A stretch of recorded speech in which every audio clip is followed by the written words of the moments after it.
Namaste. Today we have with us Dena Merriam.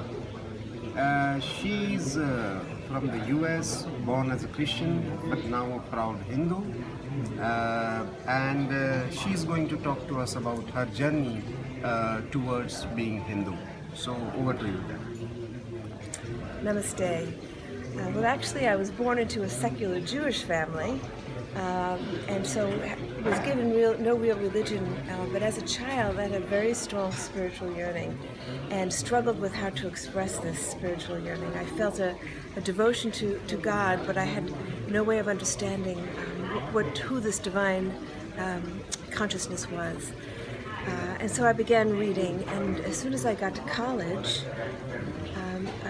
a friend handed me the autobiography of a yogi. I saw the picture on the cover, Paramahansa Yogananda, and immediately recognized him as my guru.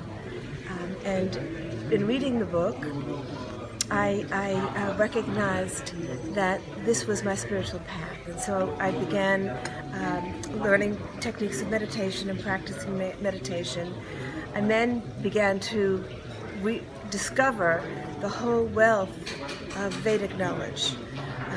My next book was Valmiki's Ramayana, and then I discovered that my deepest part, I was a Ram Bhakta, and I had this intimate relationship with Shri Ram and Mata Sita. And then I began studying the Gita and the Upanishads, and recognized that I had a relationship with Shri Krishna and then Mahadev and Mata Parvati. And so this rich diversity of expressions of the divine became my forms of worship. And I developed relationships with each one of the manifestations of the divine. A particular relationship with Shri Ram, which has stayed with me all these years. Much later, 20 years later, so I spent these years meditating, working on my spiritual practices and reading. And then 20 years later, I got involved in the interfaith movement and wanted to share my wonderful Hindu lineage with everyone else. But I was shocked to understand, to find out, to discover that people didn't understand Hinduism and looked at it as a very bizarre religion, and were not inviting for me to share my Hindu knowledge. This became a real challenge. And as I began traveling around doing my interfaith work, I also saw that people rejected me as a Hindu. One time I was invited to Saudi Arabia in 2001, and at that time you had to put down your religion to get a visa, and so I put down Hindu. But when I arrived, the immigration officer looked at me and said, "You're not Hindu."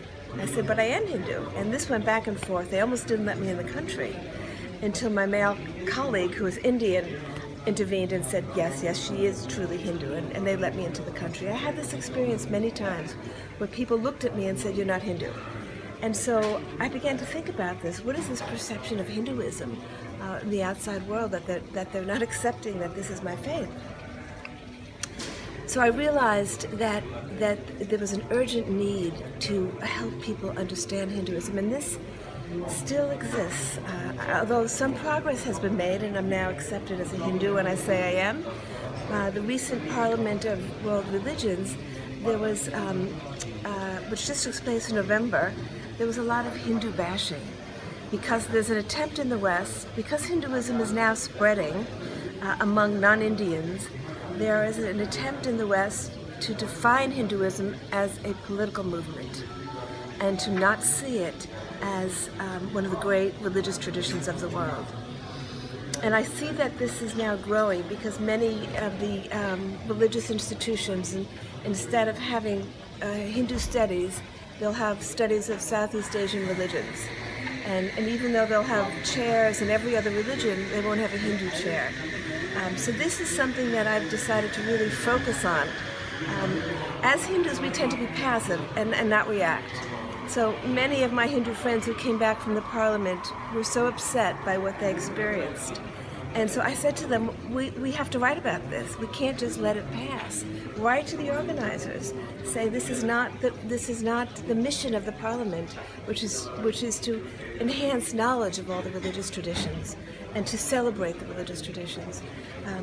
So these are ongoing challenges that we face as Hindus in the West, that I think we need to unite on how to address this in a positive way, not with anger but with love, because there's so much that Hinduism can share, and I see that with the spread of Hinduism in the West, it's creating a transformation in the mindset. For example, I recently published a book recounting my memories of past births, and I was curious about how it would be received.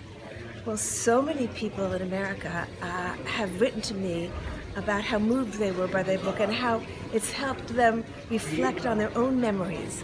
So I see that the understanding of karma and rebirth is spreading very rapidly in the West, and so many other aspects of our Hindu knowledge is spreading in the West. But I think we need to do a better job at saying, yes, this is what Hinduism teaches, so people can understand that this is Hinduism. It's not the strange religion where people have said to me in my early years, oh, you worship monkeys and elephants. And so these are the kind of misperceptions that we have to help erase. And so it's an ongoing journey, and it's something that I think will take all of us to work on throughout our lifetime. But I believe that it's a very important effort.